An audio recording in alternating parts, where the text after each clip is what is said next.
اعوذ باللہ من الشیطان الرجیم، بسم اللہ الرحمن الرحیم۔ ہم صحیح بخاری کی کتاب پڑھ رہے ہیں اور حدیث نمبر 23 پر پہنچے ہوئے ہیں۔ آج کی حدیث کا جو باب ہے وہ پچھلے باب سے ہی تعلق ہے، جس میں امام بخاری نے ہمیں یہ بتایا کہ ایمان والے لوگ جو ہے ان کا ایمان جو ہے ان کے اعمال کی وجہ سے کم یا زیادہ ہو سکتا ہے۔ یعنی کہ ہمیں یہ سمجھایا کہ ایمان جو ہے وہ اچھے اعمال سے، نیک اعمال سے ایمان بڑھتا ہے اور بڑھتے بڑھتے کامل ہوتا رہتا ہے، کامل درجے تک پہنچتا ہے۔ اور اسی طرح گناہوں سے انسان کا ایمان کم ہوتا جاتا ہے اور کم ہوتے ہوتے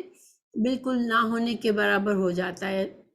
اور امام بخاری نے ہمیں پیچھے یہ بھی سکھایا پچھلے باب میں، پچھلی حدیث میں، کہ ایک ذرہ برابر ایمان بھی اگر کوئی لے کے اس دنیا سے گیا ہوگا، چاہے اس کے اعمال میں بہت زیادہ کمی ہوئی مگر اس کا ایمان ابھی بھی باقی تھا اس کے دل میں، تو وہ ایمان بھی اس کو فائدہ دے گا۔ اور وہ ایسا انسان گناہوں کی وجہ سے، اپنے گناہوں کے سبب جہنم میں جائے گا، اور جہنم میں اس کے گناہوں کے جب تک اللہ سبحانہ تعالیٰ چاہیں گے وہ جہنم میں رہے گا اور جل کر خاک ہو چکا ہوگا وہ، لیکن اللہ سبحانہ تعالیٰ اس جلے ہوئے انسان کو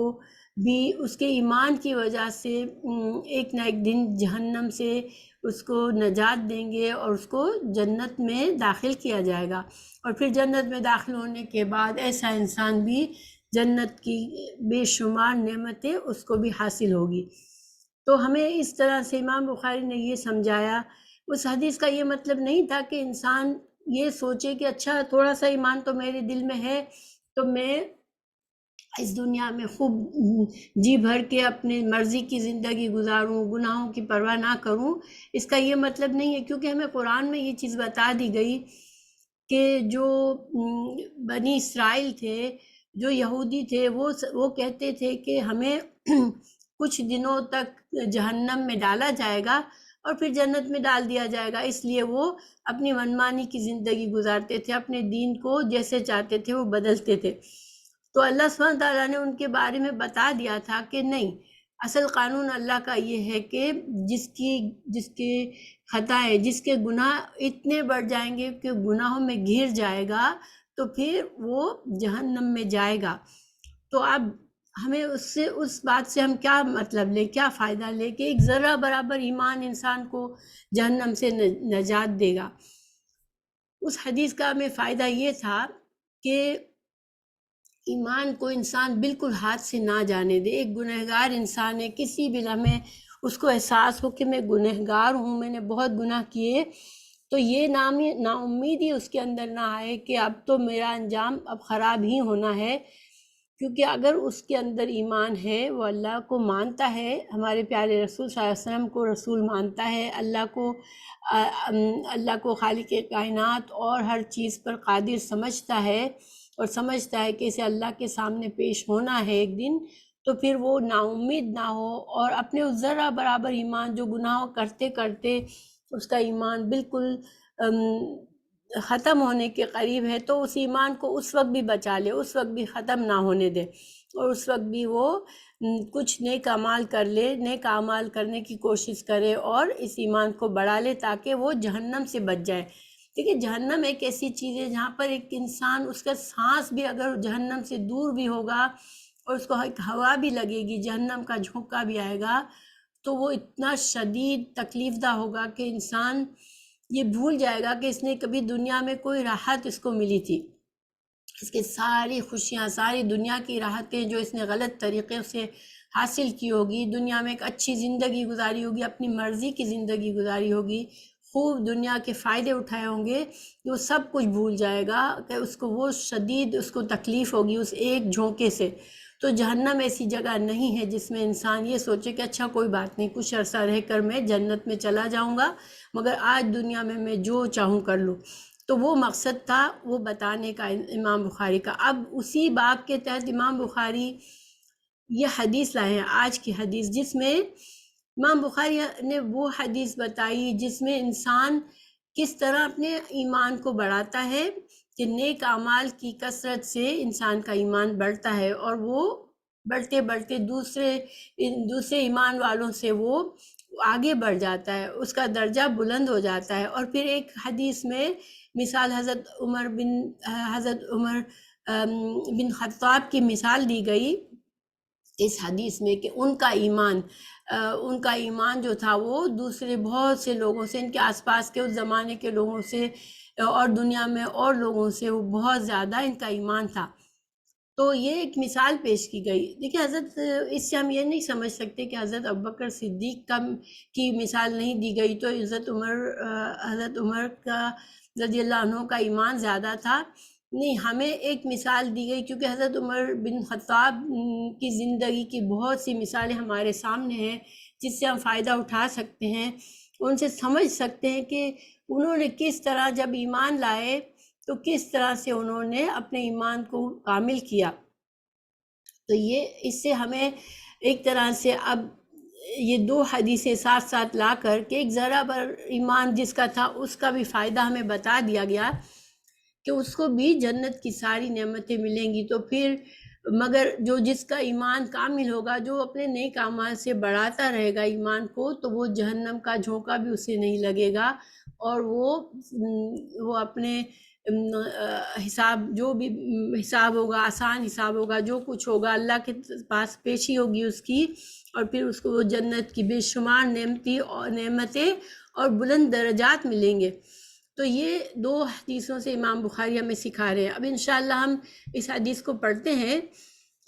حدثنا محمد بن عبید اللہ قال حدثنا ابراہیم بن سعد عن صالح عن ابن شہاب عن ابی امامۃ ابن سہل انہ سمع ابا سعید الخدری یقول قال رسول اللہ صلی اللہ علیہ وسلم بین انا نائم رأیت الناس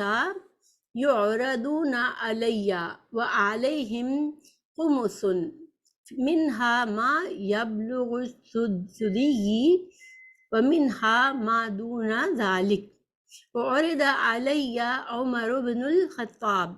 وعلیہ قمیص یجرہ قالوا فما اولت ذلك یا رسول اللہ قال الدین۔ ہم سے محمد بن عبید اللہ نے یہ حدیث بیان کی،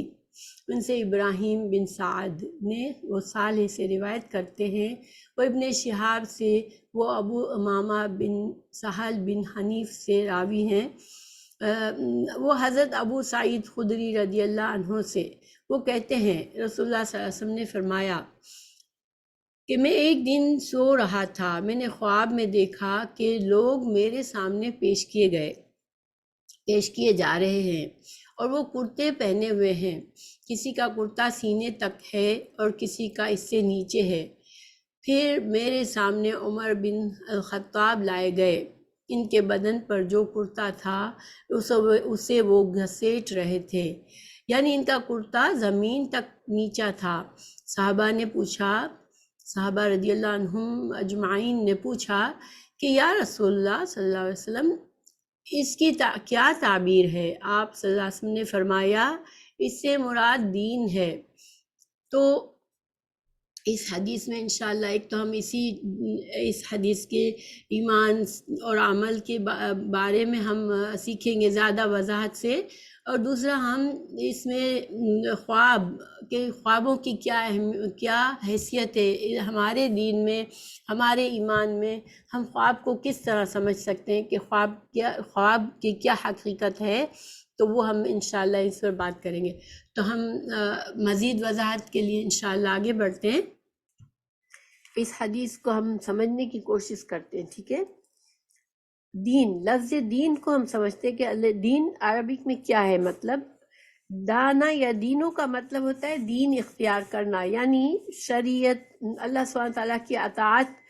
اللہ سے اجر و ثواب کی امید کے تحت اطاعت کرنا،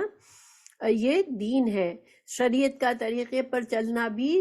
اسی لیے ہوتا ہے کہ انسان کو اللہ سے امید ہوتی ہے کہ اللہ سبحانہ تعالیٰ اس کو اجر و ثواب دیں گے. تو شریعت کو بھی، شریعت کی اطاعت کرنا، فرما برداری کرنا بھی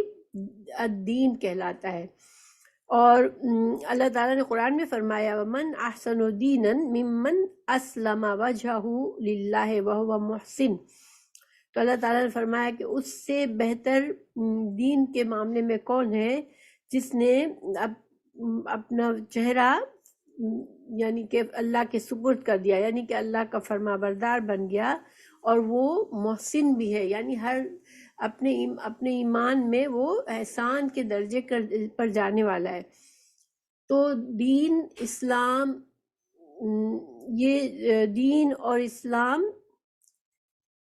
اور شریعت پر چلنا، یہ سارا کا سارا اللہ کی فرما برداری کرنا، یہ سارا دین ہی ہے. کیونکہ دین کا مفہوم میں یعنی کہ ایمان، سب کچھ ایمان سے ہی تعلق ہے. ایمان کے مفہوم میں یہ سب کچھ شامل ہے. اور یہی ابھی تک ہم سیکھ رہے ہیں کہ ایمان جو ہے صرف کلمہ دل میں احساس کا ہونا کہ اللہ ایک ہے، میں اللہ پر یقین رکھتا ہوں، یہ اتنا کافی نہیں ہوتا ہے. انسان جب اس کا عقیدہ بن جاتا ہے کہ اللہ پر یقین ہوتا ہے اس کو کہ اللہ ہے، تو پھر وہ اللہ کو اپنا رب سمجھتا ہے، اپنا مالک سمجھتا ہے، تو پھر اس کا بندہ بننے کی کوشش کرتا ہے. کیونکہ جیسے مثال کے طور پر یہ میری ماں ہے، ہم جس کو ماں سمجھتے ہیں، تو ماں، یہ میری ماں ہے، اس کا مطلب ہے ماں کی جو بھی حیثیت ہے، ماں کی جو بھی، ماں کے ساتھ جو اولاد کا رشتہ ہوتا ہے وہ سب ساتھ ہوتا ہے. ہم کسی کو اپنی ماں کہہ کر پھر اس کو اسٹرینجر کی طرح ٹریٹ نہیں کریں گے. پھر اس رشتے کے لحاظ سے جتنے کچھ بھی اس میں آ رہا ہوگا وہ سب ہم اس پر عمل کریں گے، اس کو ماں کا درجہ دیں گے، اس کی رسپیکٹ کریں گے، اس سے پیار کریں گے، اس کو خوش کرنے کی کوشش کریں گے. تو ہم اللہ کو اپنا رب کہتے ہیں، تو رب مالک، ہمارا رب ہے، اللہ مالک ہے، ہمارا خالق ہے. تو پھر اتنا سمجھ لینا، اس میں اس میننگ کا ساتھ اس سے ریلیٹڈ جتنے حقوق و فرائض آ جاتے ہیں وہ سب آ جاتے ہیں. کیونکہ دنیا کے سارے رشتے اسی طرح سمجھے جاتے ہیں. کوئی ہمارا انکل ہے تو انکل، ہم یہ کہتے ہیں کہ یہ میرا انکل ہے، اس کا مطلب ہے انکل کے رشتے کے جو بھی ریکوائرمنٹ ہے وہ سب ہمارے دل میں پتہ ہے کہ انکل کے ساتھ ہمارا کیا رشتہ ہے، اس سے کیا ہمارے پاس ذمہ داریاں ہیں، کیا حقوق ہیں، کیا فرائض ہیں. تو اللہ کو صرف دل میں اللہ ماننا، یہ خالی تو حقیقت ہے ہی نہیں. وہ تو ایسے ہی ہے جیسے کہ بیج کو زمین میں ڈال دیا، ٹھیک ہے، لیکن نہ اس کو کبھی پانی دیا نہ کچھ، اور ڈرائی زمین میں وہ پڑے مر گیا وہ بیج، اور اگنے کی صلاحیت ختم ہو گئی. بیج جو ہے وہ جب زمین میں ڈالا جاتا ہے، اس کا مطلب ہے کہ وہ ایکسپیکٹیشن کیا ہوتی ہے کہ وہ پھلے پھولے گا، یہ درخت بن جائے گا. تو اسی طرح ایمان کا بیج جب دل میں آتا ہے، یقین عقیدہ ہمارا بنتا ہے، تو پھر ہمارے ساری پرسنالٹی اس سے ریلیٹڈ ہو جاتی ہے. ہمارا اپیئرنس، ہمارا بولنا، ہمارا چلنا، ہمارے معاملات کرنا، ہمارے اعمال کرنا، ہماری ہر چیز جو ہے وہ پھر ایمان کے لحاظ سے ہونی چاہیے. تو یہ ایمان ہے. اور اسی وجہ سے مختلف لوگوں کے ایمان مختلف ہو جاتے ہیں، کیونکہ ہر انسان جو ہے وہ اتنا کانشیس نہیں ہوتا ہے اپنے عقیدے میں، اپنے ایمان میں. ہم رشتوں میں بھی ہم دیکھتے ہیں کہ رشتوں کے بھی جو حقوق اور فرائض ہیں اس کا اویئرنیس ہر انسان کو سیم نہیں ہوتا ہے. کچھ انسان رشتوں کو تو پہچانتے کہ یہ رشتے ہیں، مگر اس کے ساتھ جو حقوق اور فرائض ہیں اس کو نہیں سمجھتے. تو اسی طرح ایمان کا جو رشتہ ہے، اللہ کے ساتھ بندے کا جو رشتہ ہے، اس کے جو حقوق و فرائض، بس اتنا کہنے سے ہی کہ اللہ میرا رب ہے، جو حقوق و فرائض کا احساس ہمارے دل میں آتا ہے وہ ہماری زندگی کے ہر شعبے پر اثر انداز ہوتا ہے. اور اسی وجہ سے دین کیا ہے؟ دین طریقہ ہے، دین وہ شریعت ہے. ہمارا دین میں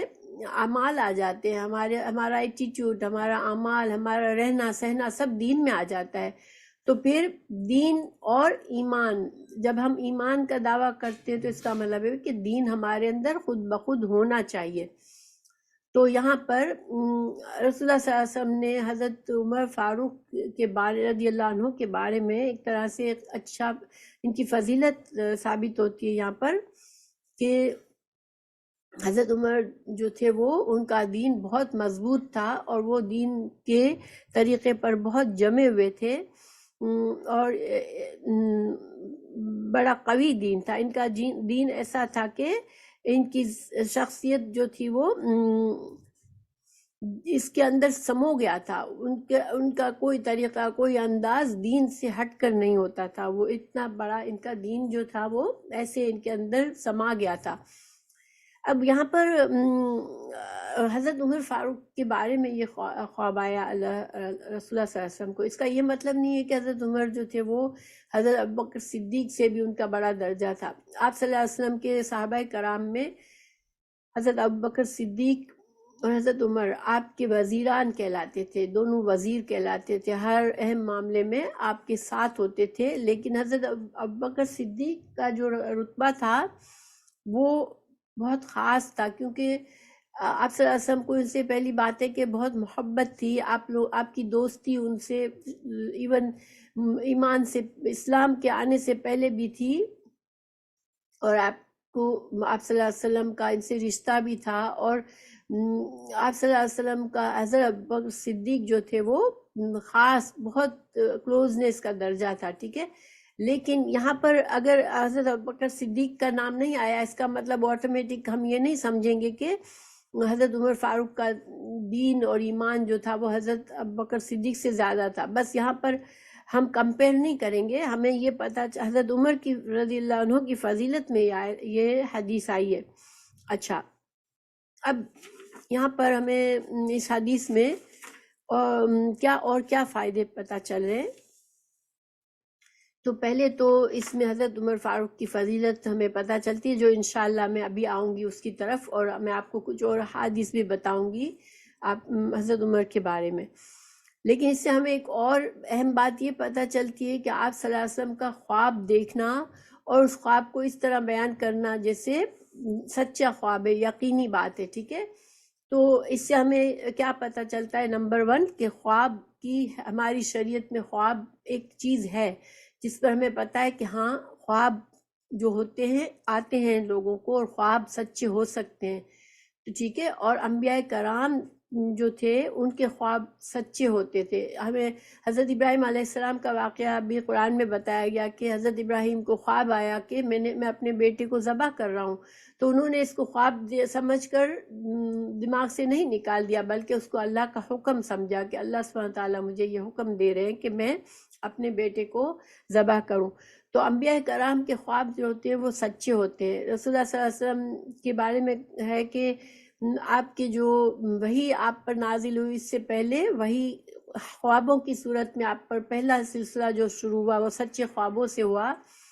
کہ آپ کو خواب آتا اور صبح اٹھتے تو وہ خواب کی تعبیر سامنے آ جاتی تھی. جو آپ نے خواب میں دیکھا ہوتا تھا وہ سچا ہو جاتا اگلے دن. تو خواب جو ہے وہ ہماری شریعت میں ہم خوابوں پہ یقین رکھتے ہیں کہ ہاں سچے خواب ہوتے ہیں مگر ہر خواب سچا نہیں ہوتا ہے. تو خوابوں کی اقسام ہوتی ہے. خواب جو ہے اس کے کچھ لوگوں نے کہا 3 طرح کے خواب ہوتے ہیں, کچھ نے کہا 2 طرح کے. ٹھیک ہے. تو جنہوں نے 2 طرح کے کہا انہوں نے کیا کہا کہ خواب جو ہے وہ ایک خواب جو ہوتا ہے وہ سچا خواب ہوتا ہے جو کہ اللہ کی طرف سے ہوتا ہے. اور کچھ نے تو یہاں تک کہا کہ چونکہ جب انسان جب سو جاتا ہے تو اللہ تعالیٰ نے قرآن میں بتایا کہ ہم نیند میں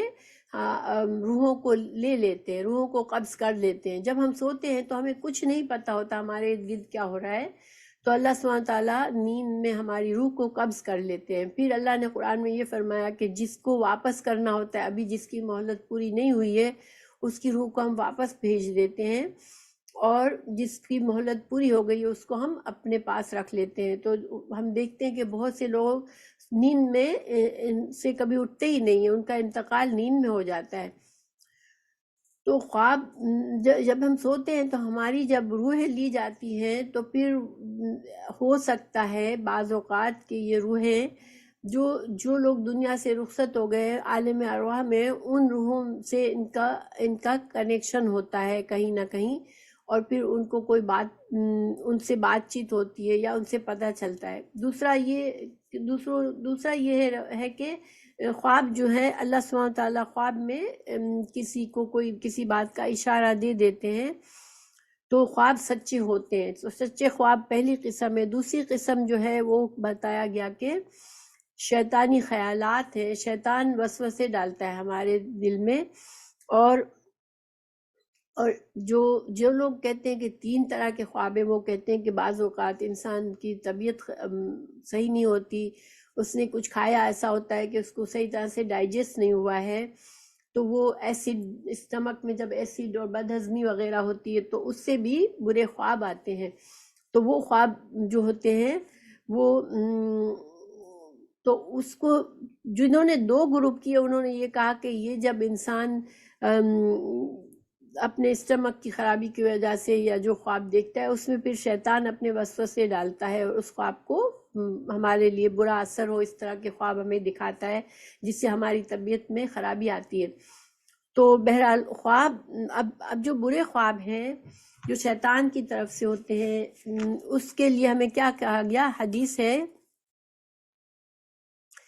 کہ آپ صلی اللہ علیہ وسلم نے فرمایا، یہ صحیح بخاری ہی کی حدیث ہے،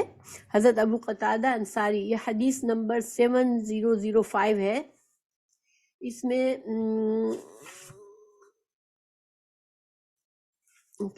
اس میں حضرت ابو قتادہ رضی اللہ عنہ نے فرمایا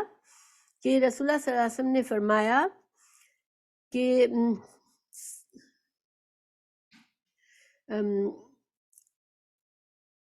آپ صلی اللہ علیہ وسلم فرمایا کہ اچھے خواب اللہ کی طرف سے ہوتے ہیں اور برے خواب شیطان کی طرف سے ہوتے ہیں، پس تم میں سے جو کوئی برا خواب دیکھے تو اسے ناپسند ہو تو اسے چاہیے کہ وہ اپنے بائیں طرف سے تھوک دے، یعنی کہ بائیں طرف چہرہ کر کے تھوڑا تھو ایسے کر کے تھوڑا سا تھوک دے اور اس سے اللہ کی پناہ مانگے۔ اعوذ باللہ السمیع العلیم من الشیطان الرجیم من ہمزہ ونفخہ ونفثہ، یہ پڑھ سکتے ہیں ہم، اور تھو اس طرح سے کرے کہ تھوڑی سی ہوا منہ سے ہوا کے ساتھ ساتھ تھوڑی سی تھوک ہو جیسے، تو یہ کر کے پھر کروٹ بدل کے سو جائے تو انشاءاللہ پھر وہ برے خواب اس کو نہیں اثر کریں گے۔ برے خوابوں کے بارے میں کہا جاتا ہے کہ کسی سے کہنا نہیں چاہیے، کیونکہ خواب جو ہوتے ہیں، خوابوں کے بارے میں یہ کہ خواب معلق ہوتے ہیں، اگر انسان اس کو کسی سے بیان نہیں کرتا تو وہ معلق رہتے ہیں، لیکن ہم کسی کو بیان کر دیتے ہیں تو پھر وہ حقیقت بن جاتے ہیں۔ اس لیے خواب اگر برے خواب ہیں جس میں ہم نے کوئی نقصان دیکھا، ہم نے کوئی بری چیز دیکھی جس سے ہماری طبیعت پر برا بوجھل ہو رہی ہے، تو ہمیں چاہیے کہ ہم اللہ سے پناہ مانگ لیں بس، اور اس خواب کو سب کے سامنے نہ بیان کریں۔ اچھے خوابوں کے بارے میں یہ ہے کہ خواب کی تعبیر ہم پوچھ سکتے ہیں، لیکن یہ بھی اس کو بھی احتیاط کرنی چاہیے کہ ہر کسی سے بتانے کے بجائے ہمیں پتہ ہو کہ کوئی انسان خوابوں کے بارے میں کچھ سمجھتا ہے تو ہاں، خوابوں کی طرح اگر خوابوں کے بارے میں کچھ سمجھتا ہے تو اس سے تعبیر کی جائے، کہ تعبیر ان سے معلوم کی جائے اور ان کو خواب پھر بالکل ایگزیکٹلی ویسے ہی بتایا جائے جیسے ہم نے دیکھا ہے، کیونکہ خواب میں انسان تماثیل ہوتی ہے، یعنی کہ اشارے ہوتے ہیں، اس نہیں کہ جیسے ہم زندگی میں ہم چیزیں دیکھتے ہیں سامنے ہمیں پتہ ہوتا ہے یہ فلاں چیزیں، یہ چیزیں، لیکن خواب میں چیزیں مختلف نظر آتی ہیں، اشاروں میں ہوتی ہے کسی چیز میں، جیسے مثال کے طور پر یہاں پر قمیص کا معنی کیا آپ صلی اللہ علیہ وسلم نے کہ یہ دین میں استقامت ہے، قمیص کا پہننا یہ دین میں استقامت اور کسی عہدے دین میں بڑا مقام حاصل کرنا، اس سے تعبیر کیا آپ نے۔ تو قمیص کا اور دین میں استقامت کا دیکھیں بظاہر ہمیں کوئی تعلق نہیں لگتا، لیکن اس طرح سے خواب میں ہمیں تمثیل ہوتی ہے۔ میں آپ کو 1-2 اور خواب بھی بتاؤں گی، آپ صلی اللہ علیہ وسلم نے جو بتائے، حضرت عمر رضی اللہ عنہ کی فضیلت جب پڑھوں گی تو، کہ خواب میں ہمیں جب چیزیں نظر آتی ہیں، جیسے مثال کے طور پر ایک بار مجھے خواب آیا تھا کہ میں کسی جگہ کسی پہاڑ پہ کھڑی ہوں اور میرے آس پاس سب سفید سفید پہاڑ ہیں بہت سارے، اور جس پہاڑ پہ میں کھڑی ہوں وہ بھی سفید پہاڑ ہے، تو میں دیکھ رہی ہوں، بڑا مجھے اچھی فیلنگ آ رہی تھی دیکھ کر، خوشی جیسے ایک ہوتا ہے نا کہ بہت اچھا منظر دیکھ رہی تھی میں، اور مجھے بڑی خوشی سی محسوس ہو رہی تھی، تو میں نے سوچا کہ یہ کیا سفید چیز ہے، تو میں نے اپنے جس پہاڑ پر میں کھڑی تھی میں نے تھوڑا سا خرچا اس کو اور پھر چکھا تو وہ نمک تھا، تو میری آنکھ کھل گئی پھر، تو میں نے اس کے تعبیر پوچھی اپنے استاد سے، تو انہوں نے اچھی تعبیر بتائی کہ اس کا مطلب علم ہے، کہ سفید چیز آپ نے دیکھی ہے تو یہ اچھی علامت ہے، انشاءاللہ علم اس سے مطلب علم میں بلندی ہے۔ تو الحمدللہ میرا دل بڑا خوش ہوا، اللہ تعالیٰ میرے لیے خواب سچا کرے اور میرے علم میں برکت دے اور مجھے اچھا علم نصیب کرے، آمین۔ تو مطلب میرا کہنے کا مطلب ہے کہ خواب میں چیزیں تماثیل ہوتی ہے، اور ہر انسان کو خواب بتانے سے یا خود اندازے لگانے سے بہتر ہوتا ہے کہ اگر ہمیں کسی کو پتہ ہے تو ہم اس سے پوچھیں اور کوئی علم رکھتا ہے، اس لیے کہ خوابوں کے بارے میں آپ صلی اللہ علیہ وسلم نے بہت دفعہ اپنے خواب بتائے لوگوں کو اور پھر اس کی تعویل بتائی، تو اس سے بہت سے علماء کو کچھ علم ہوتا ہے کہ فلاں چیز کا آپ صلی اللہ علیہ وسلم نے کیا مطلب نکالا تھا، ٹھیک ہے۔ تو لیکن یہ احتیاط کرنی چاہیے کہ خواب جو ہوتے ہیں وہ معلق رہتے ہیں جب تک ہم ان کو بیان نہ کریں، تو ہمیں اچھے خواب بیان کرنے چاہیے، جب برا کوئی خواب ہے جو ڈراؤنا ہے یا کوئی بری چیز ہمیں محسوس ہو رہی ہے تو بہتر ہوتا ہے کہ انسان صرف چپ کے اللہ سے پناہ مانگے اور کسی کو نہ بتائے، ٹھیک ہے۔ تو یہ خوابوں کے بارے میں یہ باتیں ہیں، تو اب انشاءاللہ ہم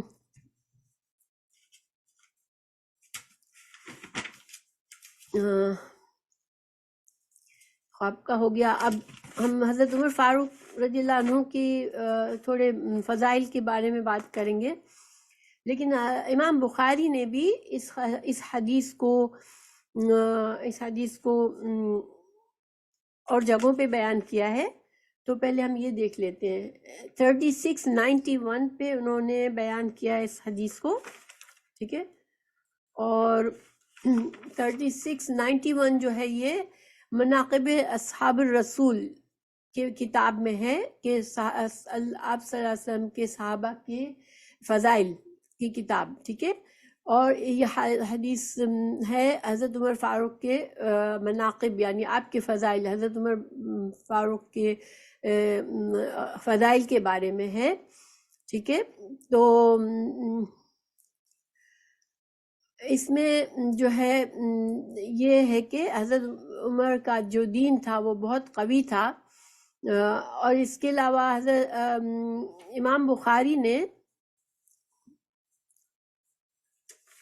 اس حدیث کو، یعنی یہ سیم حدیث بیان کی ہے، اس کو ریپیٹ کیا ہے، لیکن اس سے باب یہ باندھا ہے کہ امام حضرت عمر فاروق کے جو فضیلت کا باب باندھا تھا، ٹھیک ہے۔ اچھا، پھر اس کے علاوہ اس حدیث کو 7008 پہ بیان کیا ہے امام بخاری نے، تو 7008 حدیث جو ہے وہ ہے، ایک منٹ، یہ ہے کتاب التعبیر، خوابوں کے بارے میں، ٹھیک ہے، خوابوں کی تعبیر کے بارے میں ہے یہ حدیث، اور اس میں امام بخاری نے باب باندھا ہے کہ لباس، کرتے سے کیا مطلب لیا، آپ صلی اللہ علیہ وسلم نے کرتے کی کیا تعویل کی، ٹھیک ہے۔ تو اہل علم نے خواب میں قمیص کو پہن کر کھینچنا، اس کی تعبیر دین کے ساتھ کی ہے، اور قمیص جو ہے وہ دنیا میں بدن کو ڈھانپتا ہے۔ دیکھیے انسان کے لباس جو ہے وہ انسان کے بدن کی حفاظت بھی کرتا ہے اور اس کے عیب بھی چھپاتا ہے، ٹھیک ہے، انسان اچھا لباس پہن کے اس کی شان بڑھ جاتی ہے۔ اسی طرح برے موسم سے بچتا ہے وہ، اگر ہم گرم لباس پہن لیتے ہیں تو ہم سردی سے بچتے ہیں، اچھا نرم کپڑے سے ہم گرمی کے شدت سے بچتے ہیں، تو یعنی کہ موسم کے اثرات اور اس کے نقصان سے بھی انسان لباس سے بچتا ہے اور اس کے عیب بھی چھپ جاتے ہیں۔ اسی طرح دین جو ہے، ہمارا دین، اگر ہم نے دین پر عمل کیا، ہماری شریعت کی اطاعت کی تو ہماری آخرت میں ہمارا یہ دین پر چلنا ہم کو آخرت کے عذاب سے بچائے گا، ٹھیک ہے؟ تو جس طرح دنیا میں ہمیں ہمارا لباس نقصان سے بچاتا ہے، موسم کے اثرات کے برے اثر سے بچاتا ہے، اسی طرح آخرت میں ہمارا لباس ہمارا دین ہمیں عذاب سے بچائے گا اور گناہوں کی سزا سے بچا لے گا، ٹھیک ہے؟ تو یہ مماثلت ہے لباس میں اور ہمارے دین میں۔ پھر قرآن میں اللہ تعالیٰ نے فرمایا کہ تقوی کا لباس سب سے بہتر ہے، ٹھیک ہے؟ تو تقوی کا لباس کہنا بھی گویا کہ تقوی کا لباس تو نہیں ہوتا نا، تقوی تو ایک انسان کا ایٹیٹیوڈ ہے، انسان کا کس طرح سے اللہ کو سمجھتا ہے، پھر اللہ کا خوف اس کے دل میں ہوتا ہے، کس طرح وہ بری چیزوں سے بچتا ہے اللہ کے خوف سے، اس کو تقوی کہتے ہیں، احتیاط جو ہم کرتے ہیں۔ تو اللہ تعالیٰ نے اس کو بھی لباس کہا کہ تقوی کا لباس سب سے بہترین ہے۔ عرب لوگ فضل اور پاک دامنی کو بھی قمیص کہتے تھے۔ کوئی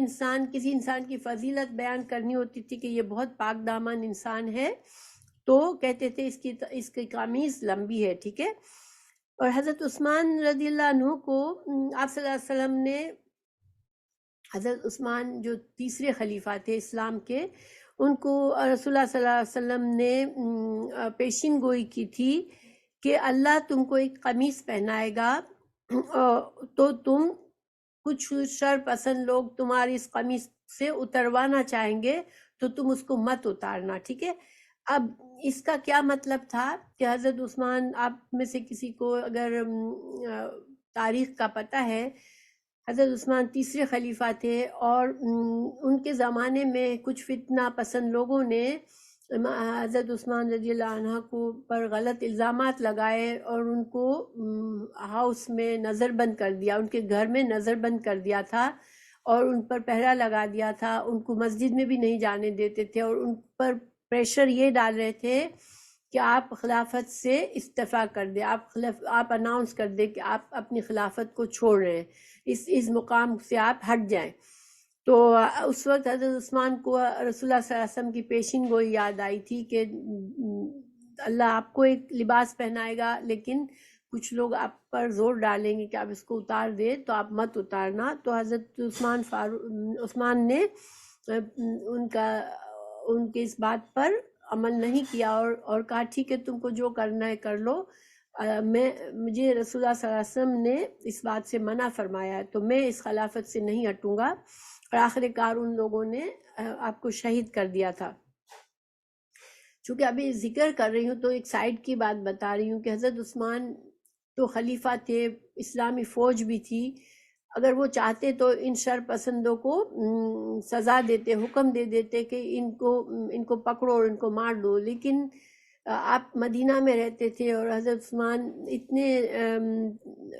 نرم طبیعت کے اور اتنے تقوی والے تھے کہ انہوں نے کہا کہ صرف میری جان بچانے کے لیے میں مدینہ میں جنگ نہیں کروانا چاہتا، میں نہیں چاہتا کہ میں اسلامی فوجوں کو ان لوگوں سے لڑاؤں، کیونکہ وہ بہت سارے لوگ تھے تو فوج کو لڑنا پڑتا ان سے اور ان کو قتل کرنا پڑتا، اور وہ بظاہر وہ بھی مسلمان ہی خود کو کہتے تھے، اس لیے حضرت عثمان نے سب کو پابندی لگا دی تھی، اپنے جو فیتھ فل لوگ تھے ان سے کہ نہیں، آپ لوگ کوئی بھی میری طرف سے نہیں لڑو گے، میں نہیں چاہتا کہ میری وجہ سے کسی کا خون ضائع ہو، کیونکہ ان لوگوں کے سروں پہ خون طاری تھا، وہ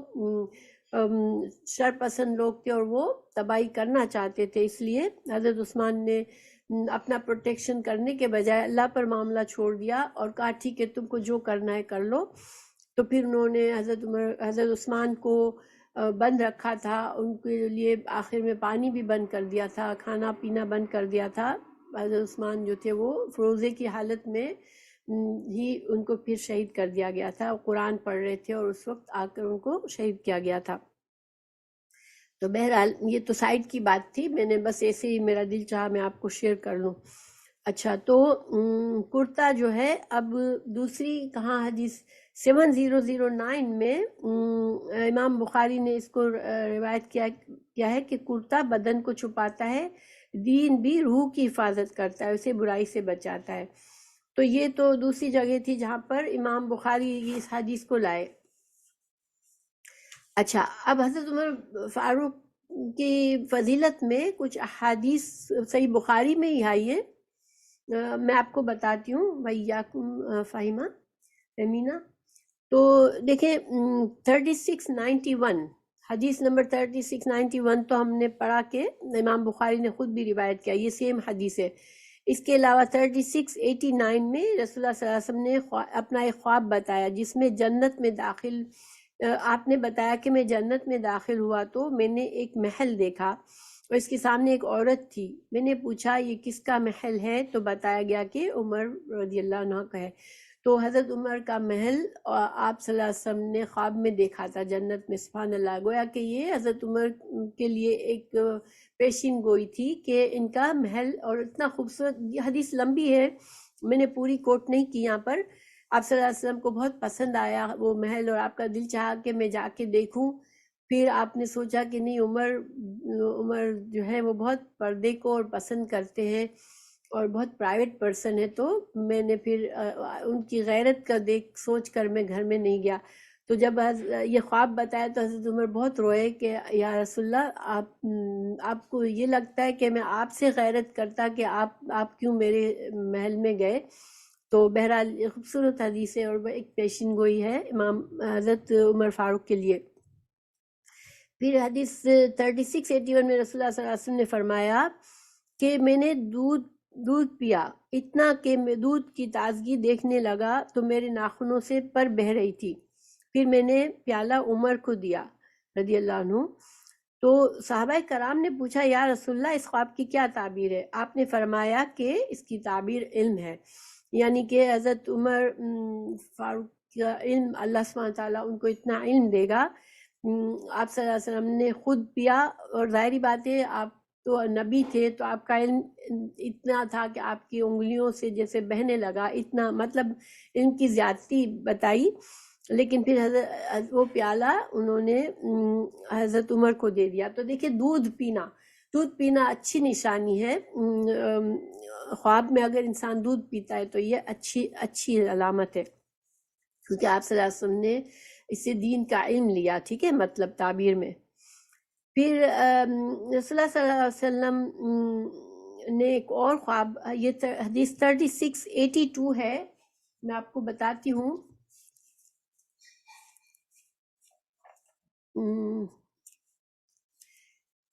اس میں نبی صلی اللہ علیہ وسلم نے فرمایا میں نے خواب میں دیکھا کہ میں کنویں سے ایک اچھا بڑا ڈول کھینچ رہا ہوں جس پر لکڑی کا خرچ لگا ہوا ہے۔ پھر حضرت ابوبکر رضی اللہ عنہ آئے، انہوں نے بھی ایک یا دو ڈول کھینچے مگر کمزوری کے ساتھ، اور اللہ ان کی مغفرت کرے۔ پھر حضرت عمر رضی اللہ عنہ آئے اور ان کے ہاتھ میں وہ ڈول ایک بہت بڑے ڈول کی صورت اختیار کر گیا۔ میں نے ان جیسا مضبوط اور باعظمت شخص نہیں دیکھا جو اتنی مضبوطی کے ساتھ کام کر سکتا ہو۔ انہوں نے اتنا کھینچا کہ لوگ سیراب ہو گئے اور اپنے اونٹوں کو پلا کر ان کے تھانوں پر چلے گئے۔ تو ابن جبیر عبقری کا معنی تھا عمدہ، یعنی سردار۔ یہ جو آپ صلی اللہ علیہ وسلم نے تعریف فرمائی تو اس کو آپ نے جو لفظ استعمال کیا تھا کہ حضرت عمر جیسا عبقری میں نے نہیں دیکھا، تو اس کا مطلب ہے سردار حضرت، یعنی آپ صلی اللہ علیہ وسلم حضرت عمر کی خلافت کے طرف یہ اشارہ کر رہے ہیں۔ تو دیکھیں یہ بات اب ہم سب کو پتہ ہے کہ اسلام میں حضرت عمر رضی اللہ عنہ کا جو دور تھا وہ بہترین سنہرا دور تھا، جس میں اسلام کو بہت عظمت حاصل ہوئی اور اسلامی حکومت بہت پھیلی، اور حضرت عمر کا جو بہترین زمانہ تھا۔ حضرت ابوبکر کے لیے کمزوری کا کیوں ذکر کیا کہ حضرت ابوبکر صدیق صرف 2 سال ہی رہے تھے، ٹھیک ہے، خلافت میں، پھر ان کا انتقال ہو گیا تھا، تو ان کو بہت لمبا عرصہ ملا نہیں خلافت کا۔ اور ویسے بھی حضرت ابوبکر صدیق نرم طبیعت کے تھے اور ایک سردار کی حیثیت سے تھوڑا سا انسان کے اندر زیادہ مطلب حالانکہ حضرت ابوبکر صدیق کے بارے میں ہم پڑھتے ہیں جب ان کی خلافت کے، تو ہمیں پتہ چلتا ہے کہ وہ خلافت کا بوجھ انہوں نے بہت اچھی طرح اٹھایا، مگر چونکہ صرف تھوڑا عرصہ ہی تھے، اور واللہ عالم اللہ رسول اللہ صلی اللہ علیہ وسلم نے یہاں پر حضرت اسلام کو اتنی فتوحات وغیرہ نہیں حاصل ہوئی تھی حضرت ابوبکر صدیق کے وقت میں، اسے اتنے شورٹ ٹائم تھا کہ جو شر پسندوں نے، بہت سے شر پسندوں نے سر اٹھایا آپ صلی اللہ علیہ وسلم کے وفات کے بعد، اور وہ اسلام سے مرتد ہونے لگے، تو صرف انہی کو کنٹرول کرنے میں حضرت ابوبکر صدیق کا وقت گزرا تھا، مگر وہ بھی انہوں نے بہت اچھی طرح سے کیا تھا۔ تو بہرحال اور پھر حدیث نمبر 3683 میں ہے، رسول اللہ صلی اللہ علیہ وسلم نے فرمایا کہ ابن خطاب، اس ذات کی قسم جس کے ہاتھ میں میری جان ہے، اگر کبھی شیطان تم کو کسی راستے پر چلتا دیکھ لیتا تو اسے چھوڑ کر وہ کسی دوسرے راستے پر چل پڑتا۔ تو یہ بھی ایک لمبی حدیث ہے اور اچھی ہے، مطلب انٹرسٹنگ حدیث ہے۔ ہوا یہ تھا کہ حضرت بیان کیا کہ حضرت عمر رضی اللہ عنہ نے رسول اللہ صلی اللہ علیہ وسلم سے اندر آنے کی اجازت چاہی۔ اس وقت آپ کے پاس قریش کی چند عورتیں یعنی کہ امہات المومنین میں سے تھیں، بیٹھی باتیں کر رہی تھی، اور آپ کی آواز سے بھی بلند آواز کے ساتھ آپ سے نان نفقہ کی زیادتی کی درخواست کر رہی تھی، یعنی خواتین جو تھیں وہ آپ صلی اللہ علیہ وسلم سے ڈیمانڈ کر رہی تھی کہ ہمارا جو نان نفقہ ہے، ہمارا جو خرچہ آپ دیتے ہیں وہ انف نہیں ہے، ہمیں اور بڑھا دیں آپ۔ تو آواز تھوڑی بلند کر رہی تھی، تو جو ہی حضرت عمر نے اجازت چاہی تو وہ تمام کھڑی ہو کر پردے کے پیچھے جلدی سے بھاگ کھڑی ہوئیں۔ آخر حضرت صلی اللہ علیہ وسلم نے اجازت دے دی اور وہ داخل ہوئے تو حضرت صلی اللہ علیہ وسلم مسکرا رہے تھے۔ حضرت عمر رضی اللہ عنہ نے عرض کیا، یا رسول اللہ صلی اللہ علیہ وسلم، اللہ تعالیٰ آپ کو ہمیشہ خوش رکھے۔ آپ نے فرمایا، مجھے ان عورتوں پر ہنسی آ رہی ہے جو ابھی میرے پاس بیٹھی ہوئی تھی، لیکن تمہاری آواز سنتے ہی سب پردے کے پیچھے بھاگ گئیں۔ حضرت عمر رضی اللہ عنہ نے عرض کیا، یا رسول اللہ، ڈرنا تو انہیں آپ سے چاہیے تھا۔ پھر انہوں نے عورتوں سے کہا کہ اے اپنی جانوں کی دشمنوں، تم مجھ سے ڈرتی ہو اور حضور اکرم صلی اللہ علیہ وسلم سے نہیں ڈرتی ہو؟ عورتوں نے کہا کہ ہاں، آپ ٹھیک کہتے ہیں، حضور اکرم صلی اللہ علیہ وسلم کے مقابلے میں آپ ہمیں کہیں زیادہ سخت ہیں۔ اس پر حضرت صلی اللہ علیہ وسلم نے فرمایا، اے ابن خطاب، اس ذات کی قسم جس کے ہاتھ میں میری جان ہے، اگر کبھی شیطان تم کو کسی راستے پر چلتا دیکھ لیتا تو اسے چھوڑ کر وہ کسی دوسرے راستے پر چل پڑتا۔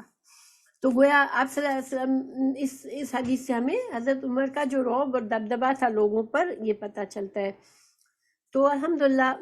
یہ بہت ساری احادیث ہیں حضرت عمر کے بارے میں، لیکن میں نے تھوڑی سی آپ کو سنائی ہیں۔ تو خلاصہ اس کا کیا ہوا ان سب باتوں کا کہ آج کے حدیث میں ہم نے کیا کیا باتیں سیکھی۔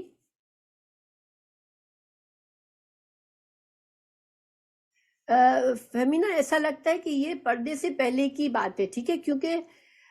پردے کا احکام جو آیا تھا وہ